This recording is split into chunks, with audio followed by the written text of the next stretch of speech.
piny Kenya. E twak mare kod Ramogi TV, Mbadi oyango ni ong'eyo malong'o pek mochome e bero uchumi kendo ok odhi luaro jo Kenya. Kolero ni ok odhi siro lwedo paro mar medo jopiny usuru kata kawo hola mantiere kod nyinyo mamalo. Mbadi bende onyiero luoro moro amora ni gwelo mare e migawo mar omenda e kinde ma uchumi mar Kenya chunye gudo. En otego matieke e weche mag siasa kachiel gi mieno chilo duond bura ma ODM kod oganda luo. Chris Owino lero no mathoth. E kar jot maduong' ma jatend piny e bore Nairobi, e kar seche mag wang'o nyango, e odiochieng' mar ng'anyo mag rowere mag Gen Z, mane otisi nane, buch 10 migepe mar 2 mar jatend piny William Ruto ne chamo muma. Nyasi makamano ne ondiko historia maduong' kuom oganda matin mar Josuba kuom golo jatend migawo mar omenda John Ng'ongo Mbadi. I will well and truly serve the people and the Republic of Kenya. E twak mare kod Ramogi TV kuom thuolo mokwongo, nyaka ne gwele ka jatend migawo mar omenda John Mbadi ne odwoko erokamano e jatend piny William Ruto kuom keto yie mare kuome matelo ne dero maduong' ma pacho kae. Ang'eyo ni oting' mapek kabisa, ok yot kaluwore gi kama Kenya nitie sani e weche mag omenda. To bende amor ni thuolo ma kama inyalo miya gi Kenya mangima. Ang'eyo ni jomoko nene ni jatend piny owacho ema omiyago. Yes, jatend piny owacho ema nigi teko mar yiero kata gwelo jotend migepe. Kendo agone erokamano kaachiel gi jatend ODM Raila Odinga. Jo Kenya omiya tich kokadho kuom jatend piny owacho margi mondo ne kaka wanyalo duoko gari ma chal ka gima ne weyo reru. Ok otich mayot nikech sani nyocha ineno nitie chike mane nyalo konyowa mondo mi wachok pesa mag usuru. Chikego olwar, achiel nolwar e od bura, achiel ma higa mokalo bende sani ndigi apaka goyo nikech en e do mamalo ahinya ema koro ochope. To anyalo wacho ni gope bende wan go mathoth. Ineno ka jowa matindo ok nyal yudo tije. To ma en tich ma nyaka ng'ate matim. Atieko kawacho ni pachaga ahero ga wacho ni ka tich yot ahinya ng'ata nyalo time. To kineno ka tich tek nyaka manyne ng'at manyalo time. Omiyo komanya ni anyalo time, nitie gimomiyo mano otimore. Kata odoko ni gwelo mare ne okelo mor e chuny jopiny, Mbadi okawo apisi kinde ma piny Kenya nie bugo mar uchumi kod mudho kaluwore kod pek mar ngima, rem mar duol mar KRA, choko osuru moromo, doho wito oko chik mar omenda mar 2023 kaachiel kod jatend piny wito oko chik mar omenda mar 2024. Gin chenro mage ma John Mbadi nigo mar golo uchumi ma pacho kae e otanda mar midekre. Achiel, nyaka koro wane ni pesa madini watiyogo kata omuom madini watiyogo waduoko chien. Wabiro ng'iyo, aseketo kane wasewuoyo asenyiso joga maka matiyo treasury, national treasury ka ni nyaka koro wachak wakawo budget manyocha wakadho cha mondo wang'iye e yo matut, wakole wane kuon moko ma pesa nyalo bedo ni ne dhi tiyo yo moko chiko oriere mondo wagol oko to mondo waduok budget chien nikech pesa mwadhi choko biro bedo matin. Ariyo, wang'iyo jok machokonwa usuru, Kenya Revenue Authority, midhiero magin go mondo watem loso mondo gibed kuon ma pesa bet wuok go wageng'o ulago mondo pesa mochoki ochok pesa man malo manyalore ma ok wamedo usuru migoyo ji. Then bill manene nolwarono be nitie gik moko iye mane ok rach kendo gigo samoro ywaruok ne onge. En ni kaluwore gi mane mamoko mane richo nomiyo koro kata mabeyo koro ne nyaka bende lwar. Koro wasewinjore gi departments kata migepe me treasury ka mondo gidhi gi call bill no juma manyien gikelo na report kuon ma nigi mane wanyalo kadho ma ok ohinyo jopiny. chike mwanyalo kadho mokonyo jopiny mondo watere od bura. Ok ochuno nyaka watere ka giriwore ni finance bill. Wabiro tero moko mang'iyo weche mag income tax, weche mang'iyo value added tax, weche mang'iyo excise duty, kamano. Koro wabiro tero gi od bura to gi pach jopiny bende nyaka wakaw motegno to watero gi od bura to wakadho gi mondo konywa mondo wachak wayud kaka wachoko usuru moko. Gwelo mare ne okelo luoro e chuny moko kuom jopiny mane neno okang' makamano kaka otego mar tieko mbadi kod duond bura mar ODM. Ponono ni weche okodhi kare, kata kamano John Mbadi to ni kod paro mopogore. Kaka wachopo ka bende wang'eyo. So okapar ni en mtego moro amora kata tegu moro amora moketi. To bende tich momiyani ok omiyago ni samani ofisni, okani ofisni kaka jaluo, ok achung' ne joluo ofisni. Bende ok achung' ne ng'ata moro kata party. To an kaka ja Kenya manyalo tiyo maber kata tiyo marach. Ng'ama nyo ni ofisno makoro wuokni ok nyalo ni ofisno sama ne ok iwacho ni koro kamoro ok notimo kaka ne dwa notim, ok oganda ne ok makoro yud seyo no. So an kabiro ka abiro na ng'eyo ni omiya tich kaka ja Kenya man gi lony kendo mineno ni kamoro nigi yore ma onyalo tiyo golowa kama wantie kosudo mbele. Wich bar machielo mar piny owacho mar Kenya Kwanza ma osetamo lakteche magi mag uchumi thiedho en gope makor gi lach mag piny Kenya. Ere chenro ma John Mbadi nigo ewi kawo hola? Olo gope achiel wabro ng'iyo ni to gope gi ere kaka wanyalo keto gi magope man malo manengo gi malo waduoko piny to manengo gi piny waketo malo. Mondo kora ka kuwi ni malo to pesa michulo kaka pesa magope go nyuolo ne piny moloyo kaka sani. So mana achiel. Ariyo, ok ochuno ni nyaka imed usuru ma ng'ato golo eka mondo ichok pesa mang'eny. Kidwaro tax policy maber kata yore mag choko usuru maber en kama ji mang'eny golo choko usuru to gichoke matin. Iluongo ni matin mapong'o ndong'. Riwruok e teko. So nyaka wang'e ni wa jo Kenya wariwore. Wan ji milion sani gi 50 gi wiye to ji milion 6-7 ema chulo usuru. So nyaka wamany yo moro ma kun nitie ji mang'eny man gi udi mayudo rent to ok chulo usuru. Wadwa ni gigi watieki walor mondo ng'ato ichamo mari to sirikal be yudo mare matin. To ok waket usuru mamalo. Ok an ng'at mo believe ni waket usuru mamalo. In fact, tax policy marwa as a country and kanye kuma adwa sude Kenya en nyaka waduok rates mag usuru piny. In the next 2-3 years dwarore ni corporation tax oae 30% oduoge 25%. Wadwa ni VAT oae 16% oduoge 14% kata 12% kanyalo. Chris Owino, Ramogi TV, Nairobi. Piny owacho singo mar jiwo dongruok mar kembe kaka yorno mar konyo loso thuolo mag tije ne rowere ma pachoka. Kaka ripota marwa Millicent Adhiambo leronwa, magino wache kinde mane jatend piny William Ruto osidha yanga dag loso mwandu mong'ere ni EPZ e kaunti ma Kirinyaga. Jatend piny Kenya William Ruto kawuono onyono odiochienge mar 4 kod limbe mare masawa mar Kenya kotene kod jalupne kaachiel kod jotelo mamoko. Kane giloso e kinde mane gisidho ayanga dag loso mwandu e gweng' ma Sagana e kaunti ma Kirinyaga, jotelogo osingo mar neno ni gijiwo dongruok mag kembe mondo rowere ma pachoka owe chandore ne thuolo mag tije. Project tumekuwa pale na rais ya County Industrial and Aggregation Park na EPZ. Mimi nimefurahi sana kwa sababu hiyo mradi ikiisha hao watoto wetu wote watapata kazi pale na tunafurahi sana. Hiyo special economic zone na export processing zone kwa Athi River, sasa tunalete moja yao ikuje hapa Sagana. Kabla ya Disemba mimi nitafika hapa kuja kuifungua rasmi ndio tuanze kupanga ajira ya hawa vijana.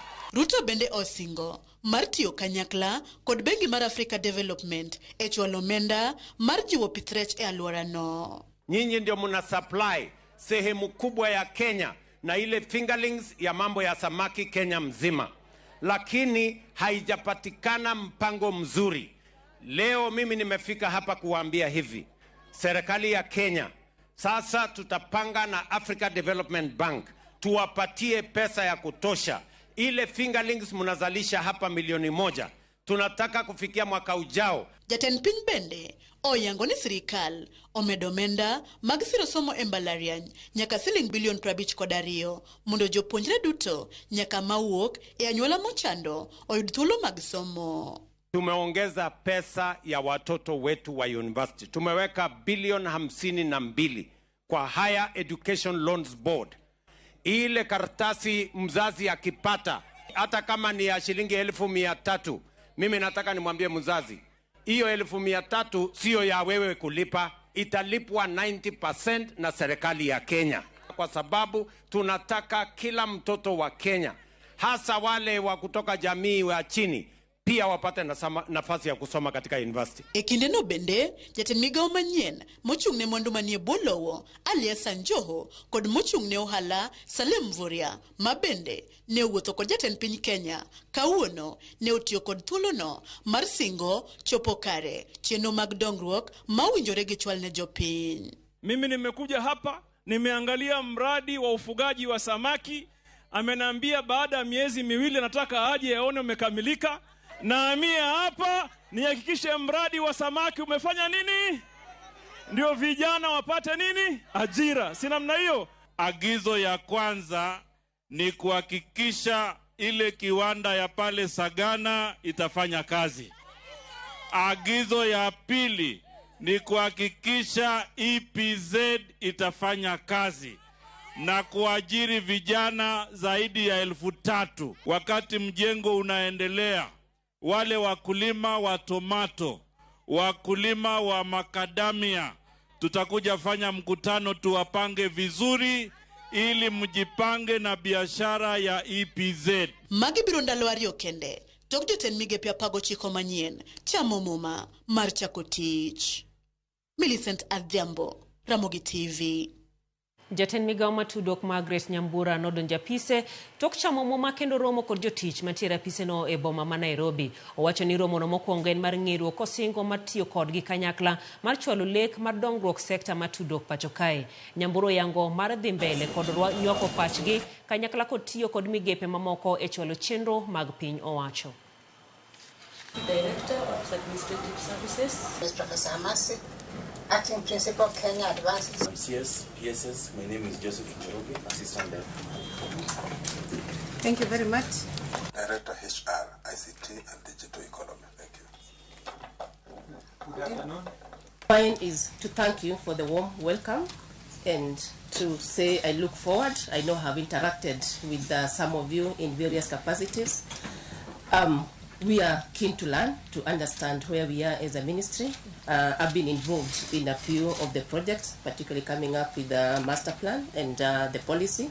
So I understand some of the challenges, some of the opportunities, but I look forward to working with all of you, ensuring that as per our commitment to have an inclusive, open and safe digital space, and to support all our other ministries in when it comes to ICT and to ensure that we are using ICT for socio-economic development. Jokanyo mag ODM e kaunti ma Kakamega orwako welo ma seneta ma Vihiga Godfrey Osotsi kaka jalup ogai mar ODM ka giloso gi jofwambo ma Kakamega. Gipoyo ogai mar ODM Raila Odinga ne gwelo no ka giwacho ni oromo kod lemo makamano. Gimedo ni Osotsi osebedo jal ma omiyo duond buch ODM luor kinde duto kendo ging'eyo ni odhi medo rido mbi duond burano e gwenge makono.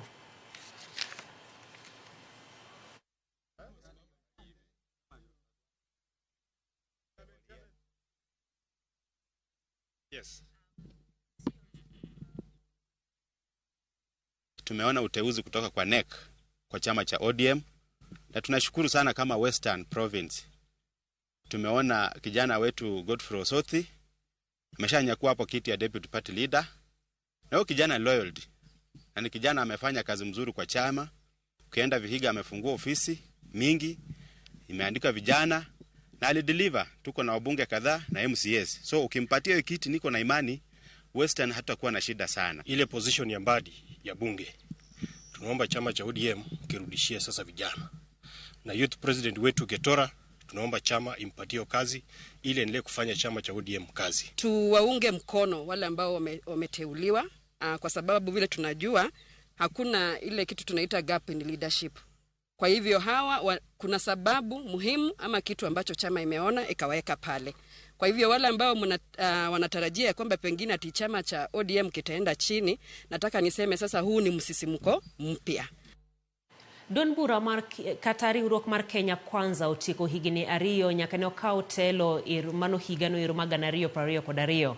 Kata obedo ni piny pod en chon e keto Ruto e ratil marango kako osetiyo thuolono, higini ariyo mokwongo ma sirkal ni osetumore e ohinga mathoth kamoting'o ng'anyo, mibadhi kamoko kuom jopiny wacho ni pok okete tim singo mane omiyo jo Kenya. Odhiambo Ian Derrick Gotarubin e ng'ikruok ma Kenya Kwanza osekalie higini ariyo tok yiero. William Samoei Ruto. William Ruto ne oyudo loch bang' yombo ogai mar Azimio Raila Odinga e yiero mane iye pek mar 2022. Achiel kuom geno maduong' mane jopiny nigodo kod tend Ruto ne en ni sirikal ne dhi dewo ngima japiny, ahinya to joma yuto gi ni piny. E bwo agenda mar Kenya Kwanza mar bottom up economic transformation agenda kata beta. Kata kapok Ruto obulo ng'or e telo dwe mar 2 higani, kweth mar Azimio nochako bago ng'anyo mar kwedo tend Ruto ewi gino mane giwacho ni nengo ngima ma ong'awre kod dwaro lokruok e chenro mag yiero. Sirikand William Ruto notemo ma odonjo e winjruok kod kweth mar Azimio e bwo twak motisi ni NADCO. Ma kata kamano ne ok omiyo Kenya Kwanza fuong'ruok manogeno. Dwe mar 6 higani, kweth machielo mar rowere mong'ere kaka Gen Z nochwako ng'anyo e bombe madongo pachoka. En ng'anyo manomiyo tend William Ruto owito oko paro mar chik omenda ma higani kendo wuoyo tend migepe mage. I have today decided to dismiss with immediate effect all the cabinet secretaries and attorney general of the Republic of Kenya, of the Cabinet of Kenya. Kata obedo ni ng'anyo makamano teko ne odok piny, rowerego pod osingo mar dhi nyime kod sundo sirikal mar Kenya Kwanza. Kikwaluzo gimonyalo timo sani en ni accountability mano wachako cha wadhi godo mbele, watem matek mondo waket jotelo masani nitiere mose miwagi mondo giti. Which bende ok nyal wil ni e thuolo mar higni ariyogi bende mibadhi osemienjo e migepe mopogore opogore mag sirikal. Achiel kuom gin mano mar bolea mabandia mane omi jopur. Machielo en mibadhi mar sukari, kama sukari ma ok ber kod ngima dhano noluchore mochopo e dukni mag nyiewo, kod mibadhi mag modhi mag tedo kata edible oils mar omenda maromo bilion 16.5. E temo kweyo chuny jopiny, Ruto sani koro otimo lokruok e tende ka koro onywako jotelo mamoko mawuok e gwenge mopogore opogore pachoka e telo ma sirikal dendo ni broad based government. Sirikand Kenya Kwanza koro dhi chuno mondo oti maber kod higni 3 modong' e chopo singo manoketo ne jopiny. Odhiambo Ian Derrick, Ramogi TV. Gavana ma Nairobi Johnson Sakaja ochiwo ne jo ohala matoi mabati 5,000 tok mach mane owang'o kuondegi mag ohala juma mokalo. Kamano bende olando ni gach simo mach dhi bedo machiegni kod chirono mano mar konyo kapo ni masira machal kod mano otimore. Bende oyango ni oloso kod duol mar kura mondo migi thuolo e apaya ma Lang'ata mar gero apis nego mach kata fire station.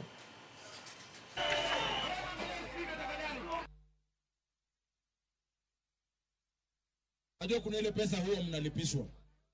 Si ndio hiyo? Nimefanya phone waiver.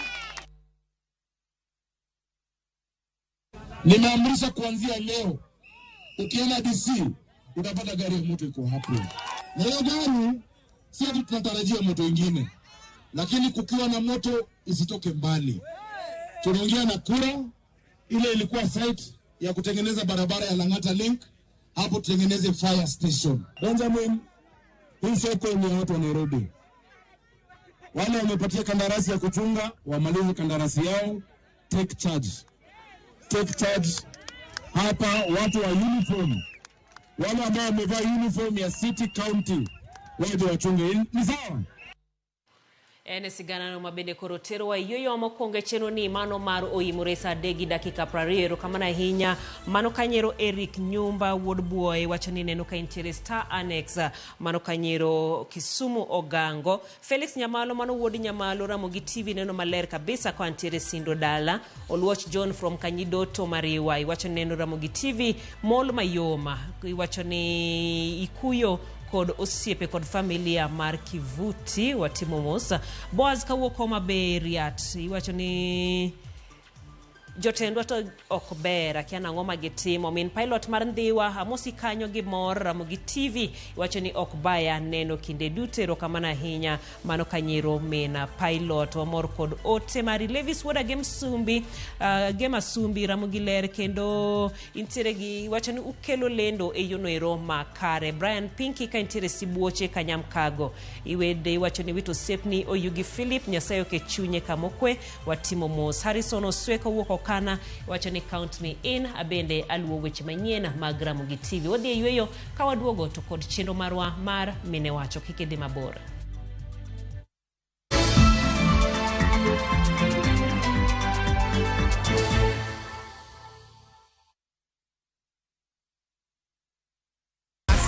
Win big in seconds. Shabiki nikajaribu mara ya kwanza nikaweka shilingi 100 kaliwa hiyo 100 nikasema nikakufa moyo. Hii mara ya 4 nikaweka shilingi 100 kaona napanda yapanda ikafika 500,000. Nikamusisha msichana wangu mkubwa akaniambia daddy toa hiyo usiache toa. Nikasema wacha tu niendelee tu kucheza. Ndio ikafika 1.4. Nimefurahi yani hata nimeona ni Mungu tu. Kuna mali nilikuwa nimeshikika ma school fees hivi alafu na mjengo wangu kidogo ambao nilikuwa nimeuanza. Avieta ni iko sawa kabisa. Iko chonjo. Avieta ya Shabiki.com inakupa the biggest multiplier in Kenya. Shinda up to 50,000 times your stake. Yani ukiweka stake ya 100 bob, ndege ipeperuke, unashinda 5 million within seconds. Not for persons under the age of 18. Shabiki.com is authorized and regulated by BCLB license number 359. Yo, it's about time. What's up? What's up? What's up? And that's what we're talking about. Gunza support the street is up alongside. Jeff Koinange, Mambo. Guess what? Soon and very soon, we're going to be starting a brand new morning breakfast show. It's called Jeff and Igunza in the Morning. So inakuwa true, inakuwa bia, inakuwa amazing, inakuwa ni smoking. Hot 96. Teka video na post pale NGC. Kocho pongeso kangeso Sangwen Otieno. Ikri mondo ibed gi mor kendo ilo kiwinjo kendo ineno chenro mar thumdag mor. Kama nyasi bironi e ot kama intie. Wayudo Lin Ramogi Nyanyakach katayo chenro gi DJ Kolo Call Instrumental. Thumbe mamit, jower kod jomiel. Ma chenro ma ok dier ni ubai. Ket alama e kalenda mari kendo warome chenro mar thumdag mor.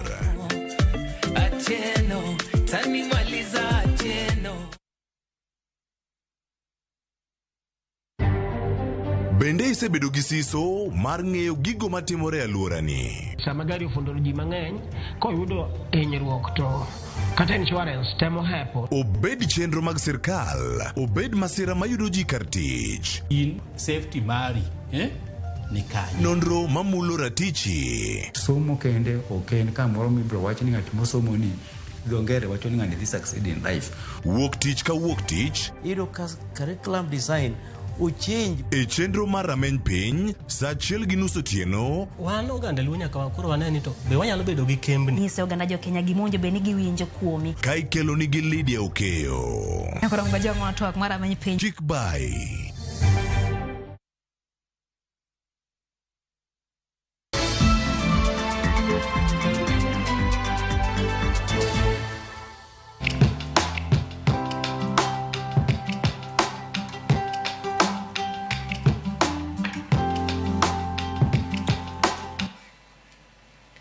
oimore kendo machiegni e chenro machielo kendo mano mar mine wacho kako bedoga kode ngeso kangeso e weche manyien mag oimore e mine wacho odhiambo makawuono antiere koda miyo mabende nitiere e sekta mar arita gin gi riwruok mabende okelo kanyakla mine mantiere e sekta ni kabende gitimo weche mopogore ne jokanyo magi kanyakla kod mine kod ji duto te mantiere pacho kodwa ni mondo olero matut ni to riwruok mare no timo ang'o to gin weche mage mabende gipodho godo jo Kenya ma pacho kendi machiegni kabisa. Sharon, kapok wachako to inyalo mana lero ne jopiny mondo inyiso ni to Sharon Abala en ng'awa owuok kanye to timang'o? Erokamano ahinya. Nyinga en Sharon Abala, anyaseme Kadinga, to tich matimo en tich safety, tich arita. En tich ma ng'enyne ji paroga ni en mag dichuo, lakini kaka ndalo dhi nyiri osechako bet ka donje to mae tich matimo sani. Arita thothne ing'eni kowache to ji paro ni gin weche mag obila, weche mag polise, okin polis, okin obila. Koro lerno matut ni wach arita mabende utimo ni en mane? Arita mwatimo en gima itimo kamora mora ma ji tiye. Nikech kamora mora ma ofis nitie kata iluongo na de factory nitie, dhano nyalo hinyore. Omiyo tijwa en mar make sure ni ng'ata matiyo oko hinyore. Odoke dalagi ka onge lwete molalo koso tiende, kila kitu mare ber to oko hinyore kata matin. Mane tich mwatimo. Mano koro utime e yo mane? Utime ni upuonjo ji koso umiye gi gik ma gitiyo gode tich koso? Mago te watimo, ng'enyne ji kowinjo arita koso safety paro ni ogudu ma ng'ato rwako kadhi e tich kata gloves. Lakini nitie gik moko mang'eny mongesre safety, nitie gik moluongo ni policies. Policies gi en gik mwandiko ma wapuonjo go ji. Wanyiso gi ni sate kitimo safety, gimomiyo wanyiso ni ulu gini, nikech mae. Koro safety ok en mano gudu kende, nitie policies, nitie puonjo mwatimo sa kaka sa. Wapuonjo kawuono, wapuonjo kiny, ka nitie ng'ama nyien mobiro kamoro mwatiye, mokia environment neno. Wanyise ni kiki wuoth kae nikech kae nyaka ibed gi gini. Koro manisi. Sama ichiwo puonj makamagi, ing'eni sama ichiwo ranyisi mar factory, to kata ofise kaka kende kata studio kamendie, bende nitiere hinyruok ma bende ji nyalo yudo. Unyiso ji gin jotije kende emupuonjo koso nyaka jok mondiko ji tich? Wapuonjo ji te, jok mondiko ji tich. In fact, safety, kako ng'ere ni ng'amondiko ng'ato tich, number 1 safety person office no. Nikech en monego o make sure ni ng'ata mobiro tiyone doke dalagi kaber. Koro, office kaka ma, wanyalo neno gik moko kaka cables mantie kaini, ng'ato nyalo wuotho koko nyise ni cables nika, to nyalo wuotho to olwar piny. To kolwar ochwanyore to tur. Ochwanyore to tur. To koro kotur, kinyo onge tich. Jodalagi obet karite, onge gimoro, nikech nokong'iyo wach safety. Ma bende kaparo ntiere puonj mamoko ma bende oketga morito, moting'o mago mag mach kapo ni mach owuok. Aneno kinyiso ji ni macha kuma winjo bed ni uringo to dhi uchung'e kati kwano fire exit, gik makamago. Mago moko kuomgi? Mago be moko kuom gik mwatimo. To tinde kaka watime, wapuonjo ji nyaka mondo gipuonjo dalagi. Nikech ok en mana office kende, nikech gik moko kaka mach ng'eni nyalo timre. Masira timre ahinya udi. Koro wapuonjo gi kata nitie moro motimo first aid. Wapuonjo ni semin gi nyathi matin e ot. To gimoro gimoro de ang'o monego gitim. Wapuonjo gi kamano ka gin e office. Koro ka gidok dala to gipuonjo jodalagi. To be seche moko wan gi events moko mwanyalo nyiso gi ni gemuru jodalau opuonj gi be. Koro wasebet ka watimo gi kaka magi mondo wa create more awareness e safety ni, especially wuok chieng' COVID eka ji mang'eny nochako ng'e ni safety ni en ang'o, nikech inyiso gi ni rwak mask, tim kama. To from that time nyaka sani nitie a lot of awareness, to ji mang'eny osechako ng'e ni kara gini onego watim, nikech ing'eni ngima dhano kaka Nyasaye omiyowa en gima very very important. Koro watemo nyiso ji ni ngima ni nitie goni irite maber. Kamano. Okay. Ritruok maber ni emomiyo koro untiere koda riwruok ma bende luongo ni Health and Health and safety. Yes. Wan gi riwruok mwaluongo ni HSC Women Kenya. Riwruok ni wachaka nyocha no wagemo nyiri moko an gi osiepna moro no wachake to gimar momiyo no wachake no wadwaro ni wabede gi platform ma nyiri mantie field mar health and safety ni temo ng'eyo kaka onego gi maneuver ye kai. Koro sani ka waloso wan gi over 700 women riwruok ni to nitie nyaka nyithi school mantie college masomo kosni masiche moko gikia ni oko kae to ginitimo nade wapuonjogi watangonegi watimo mentorship to nitie jok moko ma already nitie ye kato onge kata tich to nono wan wasebeta field koro kwa winjo ni tich nika ero waoro negi ngato temo siche moko wan be kuma watie ka wan gi opening waluongogi koro en riwruok mosebet ka konyo ji to jok ma kaka wan mosebet field siche moko wayudo challenges matek mwakia kata kaka onego watim wapenjo group ka wapenjo jogi ni to kiyudo kama titimo nade koro en riwruok mokonyowa kaka nyiri kaka mon mantie field ni mondo chung matek masani wane process mar keto riwruok ni mondo bed society mondo bedo very official mwanyalo timo gik mang'eny kendo kaka nyiri. Ashero waduoki chien sami wacho ni ntiere tiegruok ma bende ji timo ng'ato dhi e college kata university kopuonjore weche mag safety ni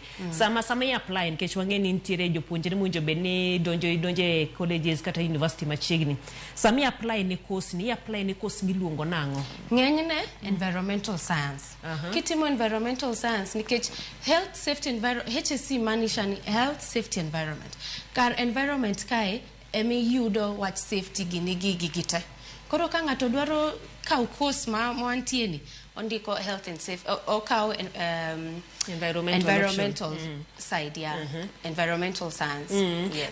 Machielo mabede jibo penjore nikech thothne ng'ato wacho ni anyalo some kaito ka tieko tamoko akia kuma dhiye akia na yud tich nade kata jomoko nya wacho ni sector no ntiere kaka opong makoro ok gindik ji manyien chalo nade ne jok mosetie timo tiegruok machalo kodama e wach mar tich. Ing'e gima ber gi sector ni inyalo time kamoro amora ok ni koro kin mana daktari mano bas itime kamoro amora e hospital wan gi jo safety e school wan gi jo safety e factory wan gi jo safety studio kaka mai wan gi jo safety kamoro amora omiyo yudo tich ok tek ahinya kise yudo course to kamoro amora minyalo apply ma ji tiye nikech safety en kamoro amora ma dhano nitie nyaka safety obedi koro applying teach tema kamora mora minyalo yudo ni kampuni nitie tinyiso gini wanonya anyalo offer mae gi mae gi ero kamana ahinya thothne bende ibo yudo ka mana kaki wacho utiwo tiegro kata utiego ji mantiere e ofise ahinya to kidhi e dala kaka kuom ranyisi ma miwacho wach mag mach mas bende sik muoch waseneno masira katimore to jopiny ema kungo chopo kanyo kapo kata jo fire kata jo ambulance kata ubila ochopo teneno ka jopiny e jok mokwongo sama mach otimore jok ma bende timo rescue mareso jo wetegi gin mana jopiny. Dibet ni jogi bende umiyo puonj ahinya kopogore gi jok motimo ne gi ofise. Mana dear watimo kamano kaka sani co-founder nani en gi kampuni ka iluongo ni Essence Park ochako chenro moro magikonyo ji mantie dala kamano giluonge ni Mama Rasilmali gidhi gipuonjo mon mantie e ground kaka mama wajo kaka mago ipuonjo gi nyiso gini kama otimre tim kama to be ok puonj gi mano kendi ipuonjo gi nyaka area mar environment mitemo kon inyiso gini ineno waste ma ingo rita luora rita luora ma kumidake to ipuonjo gi ni nyalo tiyo gi gini ba konyi mondo yude pesa moro koro ipuonjo gi wach safety tipuonjo gi wach environment to just the other day gibet gi graduation ma the first cohort ma gidhi mbele timo kamano to konyo ji ahinya graduation manyiso ni tok tiegruok ni kagisekalo koro gi graduate osepuonjgi for a while koro ging'eni safety en ma environment en ma koro kama eka konega konjo oda ka gimoro timre emergency kama eka katimo to mano bet the first graduation and very nice nikech iwinjo kaka ji wacho ni anapuonjra kamae apuonjra gima to wadhi mbele gitimo kaka wadhi mbele gitimo gik moko kaka magi mondo wakony kata jok ma onge ofis lakini masira nyalo yudo mondo ging'e kaka ginyalo timre sama masira obiro. Geng'o masira to en gima ber to samoro bende wapoko timore kendo bedo sama ni wacho weche mag polisi andika ma bende itimo nitiere mar iluonge ni waba somane ma bende ng'iyo kanyero aparo ni en mar insurance wiba ma bende ng'iyo chulo jogo eko ma bende oyudo masira e kuonde gi mag tich king'iyo pacho kendie thoth kembe thoth ofise be giketo chikni be giketo wach mar insurance ne kare sani gi kaka serikal okasre ng'eny kembe nyaka tim kamano iga ka iga ji nyaka dhi mondo gi make sure ka yudo accident nyaka report nyaka nyis jogo ni wayudo accident ni mae magi motimre koro wiba ni to idwaro ne kembe ni te nyaka ndik onge kambi monego ti ka onge wiba serikal oketo mano no chuna ne kambi te nikech dhano ng'ato ngima ng'ato en important kaka riwruogu mar HSC Kenya Women Kenya dibeni bende udhiro kembe gi nikech ing'eni nitiere jomoko ma ok lo chike waseng'eyo ni nitiere kata jomoko ma kata osuru nok gichul nitiere jomoko ma ywak ni ing'ado NHIF NSSF to pesa ni ok chor ne sirkal kaka dwarore kembe bende nitiere ma jogi hinyore wibani kaluwore koda chik ogechul jogi kaka dwarore dibeni bende ukaw ne kembe makamagi okang' kaka riwruok maru nitiere riwruok moko mantie Kenya ka makoro chungi gi kaka mago ma wa highlight sema waneno ni kambi ni ok tim mai wa highlight wawacho ni nitiere riwruok ma pod wantie kaka HSC Women iyudo wantie riwruok moko miluongo ni Waspark wan gi riwruok go kanyo waloso bo wacho ni mae motimre kambi ni unyalo timo nade to wanyalo report ofise wa mag dosh mochung ne safety Kenya ka koro wanyalo report wanyisogi ni kama to gin gikaw ga action nikech ging'eyo ni ka gitimo kamano ng'ato e kambi no nyalo hinyore to onge kaka jo de bro konyo ma bende ng'ata ma bende dibed no yudo hinyruok poko chule nyalo tudre kodu mondo kony dhiro weche makamagi hero kamana ahinya we wadhie nitiere bathri riwruogni machielo ma bende iluongo ni AfriSafe nyiso matine wi AfriSafe koro en nyasi wan gi nyasi mwatimo Afrika te to nyasi ni pile ka pile iga ka iga wabet kode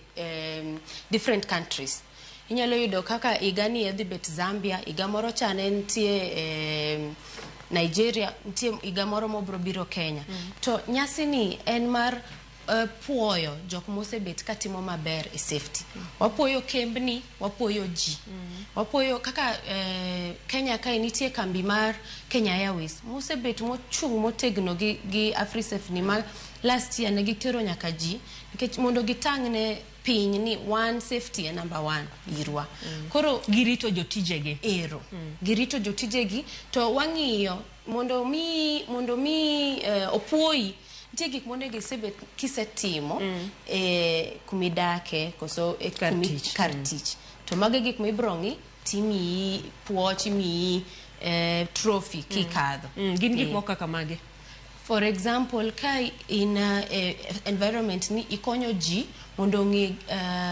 come up with initiatives manyalo konyo ngima ng'ato maybe en gima ok tim pile ka pile inyalo wacho ni na bet to aneno ni technology ni ma iloso manyien ni nyalo konyowa mondo kik ng'ato lwar wuok malo semotiyo malo kik olwar piny koro gik kaka mago gik ma stand out go i report tiwacho ni timo ma titango evidence ni mae gima timi ya wide ero kamana ahinya Sharon watieko kendo mapiyo piyo ere kaka ng'ato nyalo donjo kata nyalo bedo jakanyo mar riwruogu so koro mar riwruoga anyalo miyi namba monego ma ji nyalo donje.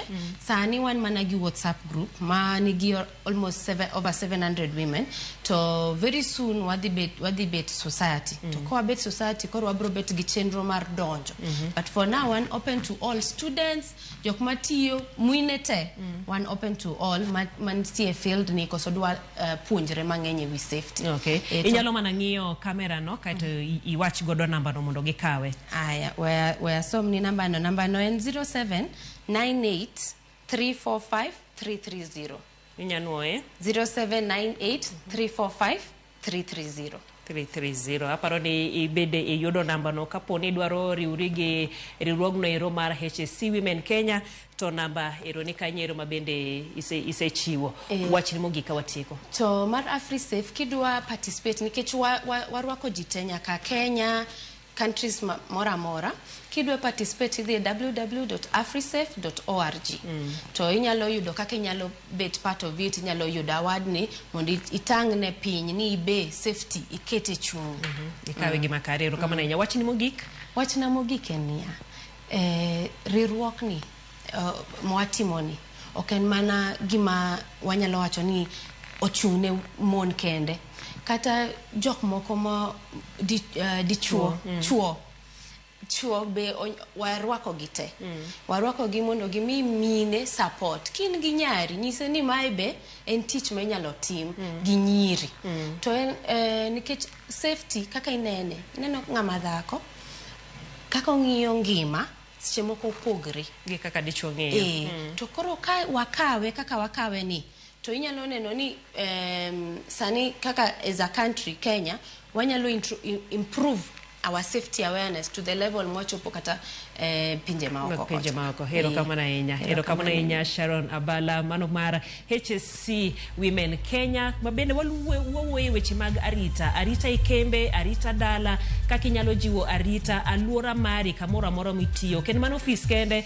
kata kaponi ntiere kari mar tich e kibanda in miyo no ero mabende usa lot gik makamago mango weche mag arita mabende ibende uona inyalo kaw kendo iketo kaluoro koda puonj mabende gisebedo ka gichiwo mane mabende no antiere gode cheno ni mar mene wacho dhi yweyo machoka oduogo to adhi nyime kod weche manyien mamoko.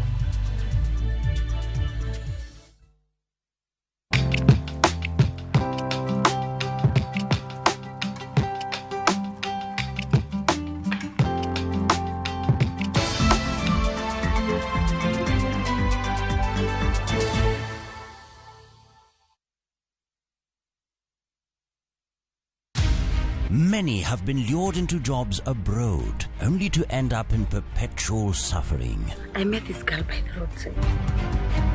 I wish you saw how this girl is desperate. Nimepata mteja mpya for my bureau. Meet Eunice, a naive village girl who is given an opportunity to go and work abroad by Madam K. Nenda Middle East. Ati? When did you even do the application? But is this really a golden opportunity, or will she be one among too many to be lured into the human trafficking syndicate by Madam K and Joe? The parents are caught in the middle. Will they listen to John's side of the story even as he is caught trying to save his girlfriend? We have to leave this place. Enjoy this unfolding story of Madam K only on viewsasa.com. Have you planned the kids' August school holiday yet? Do you want a break from the hustle of everyday life? During the August holiday, give the kids the holiday escape they'll never forget. Take them on a wild adventure to captivating bush destinations in Amboseli and Samburu. Wake up to mornings filled with breathtaking wildlife encounters and game drives, afternoons spent learning about fascinating cultures, and evenings under the star-studded skies as you relax and bond around the campfires. Book now and pay in installments through View Travel's Lipa Pole Pole payment plan. Make this August holiday unforgettable. Book your 3-day family adventure to Amboseli for 32,500 Kenya shillings and Samburu from 30,000 Kenya shillings now. Visit viewtravel.com or call us on 0703-254-254 and book your ultimate August holiday now. View Travel. Dream, explore, discover.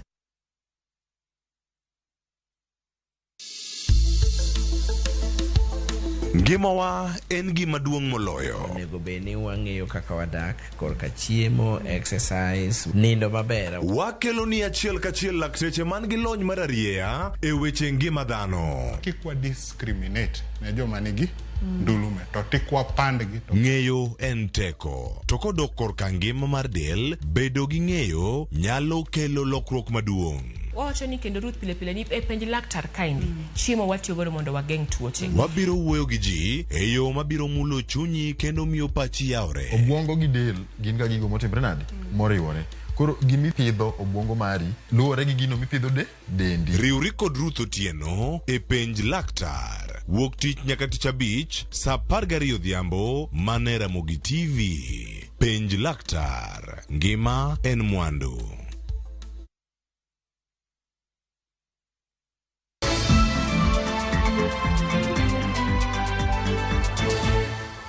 Machiegni kendo nam en siro maduong' mar uchumi kod ngima jodak mathoth. Ngima mar jomodak e alwora mar nam Lolwe luorore e namno. Kata kamano, nam koro keto ngima jodak e andaki kaluwore koda monj ma kinde ka kinde mag rawo kod masiche mathoro timore ei pi. Jafwambo marwa Cynthia Onyango miyo sigana mar oganda mageno gi duono kaluwore koda sandruok ma gikaloe e kinde ma gin e yor yuto e nam.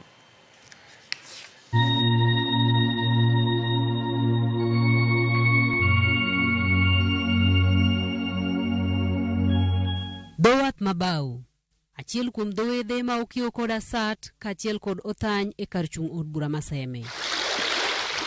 Alwora maka en yamo makudho mayom.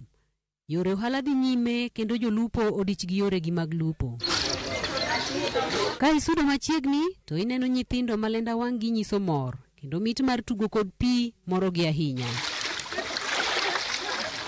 Manyalo bedo ni ok ing'eyo en ni pigni makelo mor ne nyithindo kod jodak miyo jolupo tich kendo bero weche ohala oting'o masira kindaki. Nyang' nying ma olokoyo e chuny jodak malwora mar nam Lolwe.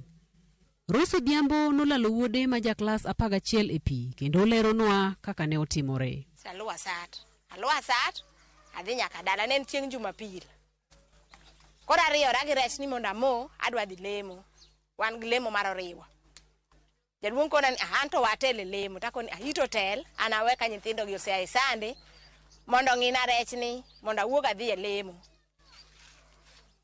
To amo rech aluwo basat kora asechopo amo rech nani tapoka mama moro biro ni mina jwang' chi yuora. Obiro koringo to obiro ka mirimo make. Obiro ka piwange doge ndekni. Tapin Morris nyakwara iwedo ko chamo cham. Ne kaka mina jwang' biro ka doge ndekni ta jwang' bende nie dier ng'e. Akweri pile ni gur galoch ne dhiang'. To kani madhe dong' na gur. To ne kaka kuro mina jwang' biro. To ka mina jwang' biro kona ni Mindori iseana na seana imo rech ni ayudo rech moko matin kagomena ni to kara ng'o timore na. Rose lero ni gik moko duto ne ni kare kendo kata mana muoch ma jakayo miyo e kinde ma gimoro otimo nyathine ok ne okaye. Ok iwinjo ni gimoro timore akono ka winjo to miwacho na wilo dong' e pine to makoro ka anamni okona kare chiwora kik iwer we mondi ang'eni to kidhi ywak idhi jagori gi wer we mondi. Sama we mondi matin ni to jibiro dala. Koro joma ringo jibiro. To kona ni chiwora dong' ineno ka jiringo biro. Awilo dong' e pi. Takone ni Morris ang'iso nyakwara mawe no guro dhok maracha. Ringo kanisa kacha ding'is fade na wilo dong' e pi. To kapok obiro kare simo ntiere nyara bendo tedo wawaria ka ni agi karo segone simo. Jaduong' biro. An bende ka kora wuok mondo mi gine to koro mine ber koro ka wabira sat.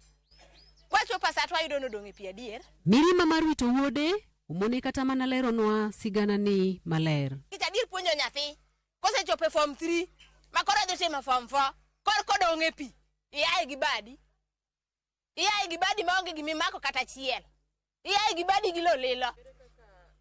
Bang' koso yudo ringre Willingston ne ochunogi mondo gimany kony kowuok kuom jolupo mawuok e Irarieda. Koro many kaka inyalo tim no donjo gi yiedhi e pi kanyo gi gogni nomany nokoyudo nikech ni paro ni ogini nikech nolwar machiegni.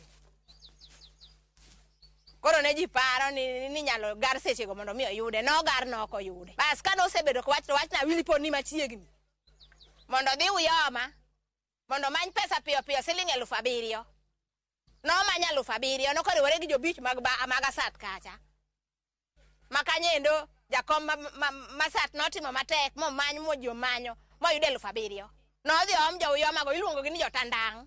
Sama jotandang kinyo biro kinyne to ne gibiro ma osiemnegi kama ne onyumoreno. Mane gichako garo.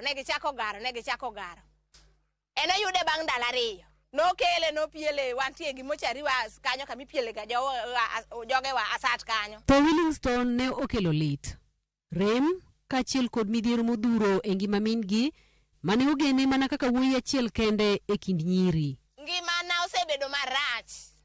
Gimomiyo ngimana rach chalo kama. Ingeni sama chandruok osegore kuomi, i lose control ka mtoka mo lose control e dir ndara. Kata giri moro manyiloso koro kinya loso. Parruok bende nyakidongo, midhiero bende nyakidongo. Sigand Rose kiyo machiegni ahinya kod sigand Martin Adoyo. Martin ne olalo nyakware ma jaklas 9 bang' nyang' make kendo lal kode. Nyathi ne masiro juko enam ka gidhi kulo. Ne en sa 8 odiechieng', ok notieno. Gino nomake ei pi. Koting'o dapi koro wuok oko. Mane gino dhi kode. Gichung' mojony. Martin pimonwa kaka nyang' ne ochamo nyakware. Gino nochame. At ni wayo yudo mana fisas matin mar bamne ni kende. Koro mane wadhi tero e osiptal mane opim. John, ma en jalupo, pimonwa kaka ne omako amen kod nyang'. An naneno nyang' kod wang'a ma ok opimna. Ka warado gi nyang' kar sa 3 mar otieno ka tiyo. Nomako tienda. Koni. Mochodo ler. Ne en tich matek, ok tich mayot mondo mi iwuog e dho nyang'. Ne wai karibu mokaw maseche madhi 2 ma wuok e dho nyang'. Ma kanyo to adonje yie ma kiew yie mabiro ka. Negi luong jo wildlife makagi negi biro. Kendo ka negi biro negi kawo ma gitera nyaka Arasia. Budho e dho nyang' ok ne en tem moromo e ngima John. Chopone e osiptal e chuny dier otieno ne odogo miye midhiero mane ok opar. Kane wadonjo osiptal, naneno chandruok maduong'. Nikech osiptal wadonjo karibu madhi sa 7 mar otieno. To nyaka sa 9 kapok daktari moro amora obiro ira kanyo. Naneno chandruok. Kochopo sa 9 kanyo, kore kokawa otera Parison. Parison koseteri to gimo koseyang'i to dhi oketi kanyo. Gima ber minyalo yudo onge. To sirikal to nitiere. Joka dwaro pesa kuomi ni wuoni ng'ama tuoni. Emidwa ni mondo ugol pesa mitimoni godo thieth duto. To sirikal malegi ohinyi to ling'a ling'a. Onge kaka ngimana oselokore nikech pod atiyo kod tuo nogono. Donga tiya natiyo nam kama nyaka nene. Kata kane pok achango nikech kaka itim bende onge. E masichegi duto, sirikal pok okawo okang' mar kedo chutho kod midhiero mar lweny e kind le kod dhano. Ka joma oseyudo kony, to ywak ni giyudo omenda matin. Anyalo kwayo mondo mi sirikal okonya. Nikech awinjo ga ni chulo ji kata ka chandruogno makiti chulo ji kata thin timiye gimoro. No chulo gimoro ma ok nyal konyi. Ichulo gimoro ma ok nyal konyi. Tichule to bejilare. Ka sirikal ka ng'ato yudo masira mar nam ma ng'ato wito ng'ate kata ng'ato ng'ol kaka sani kora ng'olni. To nego sirikal chuli gimoro manyalo miyo ngima maisha ni dhi mbele. Nikech sama masira mar nam oseyudino. Ng'e maler ni nyaka gi nyithindo mipuonjo to moko gi mipidho. Koro ka ok ochuli e yo moro malong'o to ngima ni bo kethore. Be maisha ni dhi mbele. Jatend migawo manyien mar limbe kod le mag bunge Rebecca Miano nyocha oyango e nyim komiti mochung' ne gwelo ni obiro neno ni otieko wach mar lweny e kind le kod dhano. Geno en ni ma biro chopo kare. Cynthia Onyango, Ramogi TV.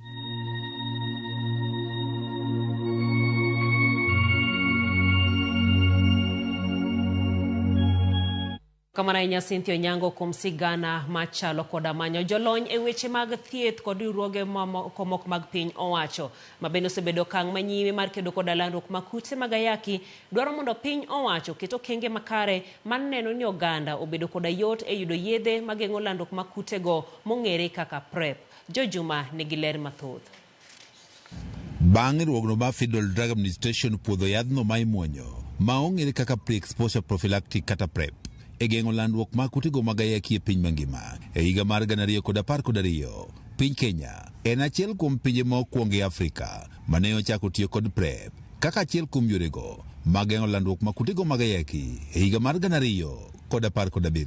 Jolony wechego mag thieth ne nitiere kod geno ni oganda mathoth dhi wuok oko mondo koro ti kod yadhne. Kata kamano, lipot mogol kod piny owacho yango ni mana kwan ji maromo 157 538 ema ne tiyo kod yadhne ma PrEP ma imuonyo e giko mar higa mar 2021. To address the barriers, to address the challenges, we need the behavioral intervention. We need to address issues of culture. We need to address the issues of stigma. Matemo en ni mondo mi luoro kod achiedh nade kik bedi ne joma nitie gi thuolo mag yudo kute mag ayaki gi. Watimo ni waketo PrEP service kata PrEP commodity kuonde te michiwe e thieth. Paul Onia ma riwruogno mar Mild May ma oriko ne wuoyi kinde romo mane okelo kamoro achiel jolony e wechego mag thieth kod jofwamb weche. Romo mane oloso riwruogno mar Mesha wacho ni piny owacho serem keto okenge makare mane oganda kotiyo kod yadhno mar PrEP. Yadhni pod okete ka gima en achiel kuom yedhe mag thiedho kute mag ayaki. Koro ikawe ni kidhi kawo yath miluongo ni PrEP ni to in ng'at modak gi kute mag ayaki. Onego wagol yadhni e klinik mithiedhe kute mag ayaki mondo watere kuonde moko ma jogo marowere nyalo yude mopogre gi kuonde ma ithiedhe kute mag ayaki mondo mi kik ng'ama dhi kawo yadhni ne ni en ng'atno matiyo modak gi kute mag ayaki. Jolony e weche mag tim nonro mag yedhe ma itiyo godo e geng'o landruok mag kutego mag ayaki wacho ni oganda mathoth oluwo tiyo kod yadhni ma PrEP ma imuonyo nikech akweda, pek mar yude kod midhieche mamoko. E okang' maneno ni koro oganda obedo kod PrEP matiyo maber kendo miyo oganda yot e tiyogo, kido mamoko ariyo mag PrEP ma oting'o mano mar cabotegravir ma en mano mar sandan kaachiel kod dapivirine ring osepwodhi e piny mangima. Kidono mar PrEP ma en mano mar sandan ma ichwoyo bang' dweche 2 ka dweche 2 ma ong'ere kaka cabotegravir kaachiel kod dapivirine ring. Kata kamano, pod oganda ok nyalo mondo koti kode e piny Kenya kata bed nosepwodhe. Research has shown that new innovations, once they have been approved, it takes up to 17 years before they can be adopted into clinical practice. And then it can even take longer for them to have an impact. Felix Mogaka menjelony e weche mag nonro mag yedhe e riwruogno mar Kenya Medical Research Institute kata KEMRI wach ni piny owacho osebedo kod nyau e neno ni yedhe mag geng'o landruok mag kutego mag ayaki oyudore mapiyo ne oganda. We have products which have been approved right now. For example, a ring that's used once a month, and then we have an 8-weekly injection. But the key problem about these, yes, they work, but what you're saying is access. Where are they? Yath manyien mar geng'o landruok mag kutego mag ayaki ma ong'ere kaka lenacapavir mabende oseyangi ni geng'o landruok mag kutego mag ayaki kod 100% mabende chenro mar puodho pod dhi nyime igeno ne dhi konyo e tieko landruok mag kutego mag ayaki ka ochak tiyo kode. Jolony kata kamano wacho ne gin tieko luoro ni kata ka osepuodhe deko kawo kinde mathoth kapok ochak tiyo kode e pacho kae. Medication that's given once every 6 months, and it was shown that it's 100% effective in preventing HIV infections. The key thing that now we are thinking about is how can we access this medication, because if something works, does not mean that it is going to have an impact at a population level. George Juma, Ramogi TV, Migori.